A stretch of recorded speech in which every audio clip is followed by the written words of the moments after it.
there? Yeah. I'm going back to New York tomorrow. Thank fucking God. Your mother bought my return ticket. That was very nice of her. Make sure she doesn't try to baptize you. What? I'm kidding. Is that why you hate her? Because she's some brainwashed evangelical fundy nut? Not entirely. I used to be like her. I did vacation Bible school, I did youth group in high school. It was indoctrinated into us that hell was real, and it was our responsibility as Christians to save those who didn't believe. Their soul was on the line. I used to fucking believe that shit too.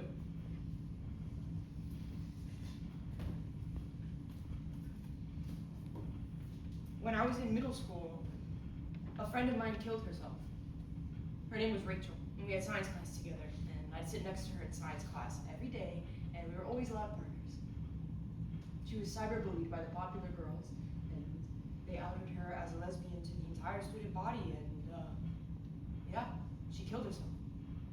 And I knew Rachel was a good person, and that suicide is a grave sin.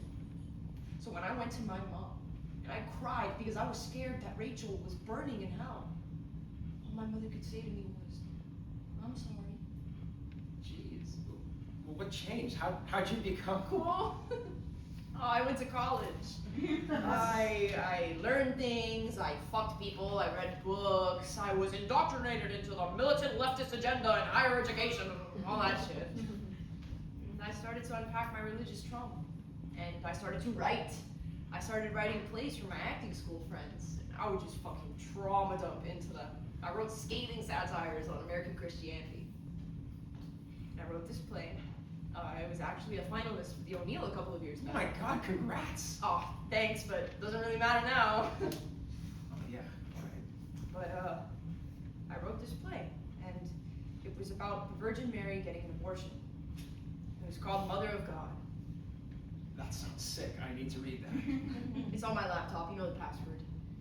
But I did the first production of it as my honors thesis for my undergrad, and my mom came to see it.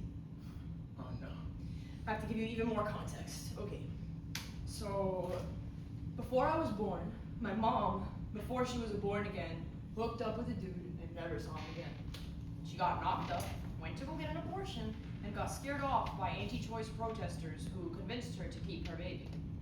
And that baby was yours truly. So she thought that my play was not only a blasphemous piece of garbage, but also like a direct attack on her, which I mean, it wasn't. Some of it might have been, but it was a play with a lot of themes. All of them blasphemous, yes, but it was nuanced. But she got mad, and she didn't even bring it up until after I moved back home after graduation, when I was trying to self-produce a tiny production of Mother of God in a little black box here in Arizona. I got a grant, I rented a space, I had a cast and a crew, and directors and designers, and I Maya? Are you still there? She got my production shut down. Oh my God. Yeah, she didn't want to be associated with it, with me, in our town. She drew up a petition, took it to church, multiple churches, and didn't tell me. Didn't tell me anything. I'm coming down to the theater for our tech when the TD tells me that the theater has been receiving threats. Some of them death threats. This is a black box that also doubles as a children's theater camp. And people are threatening to file lawsuits. I mean, I was just renting the space.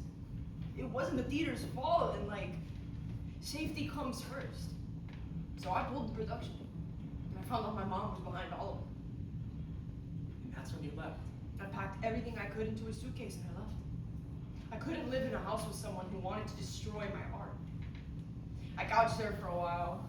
My mom felt awful. She called me every day. She sent money. She was always sending me money. I think she thought that it would make me come back to her, but all it did was just make me use her for more money. I'm so sorry.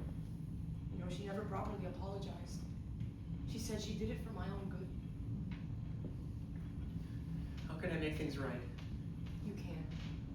This isn't your problem.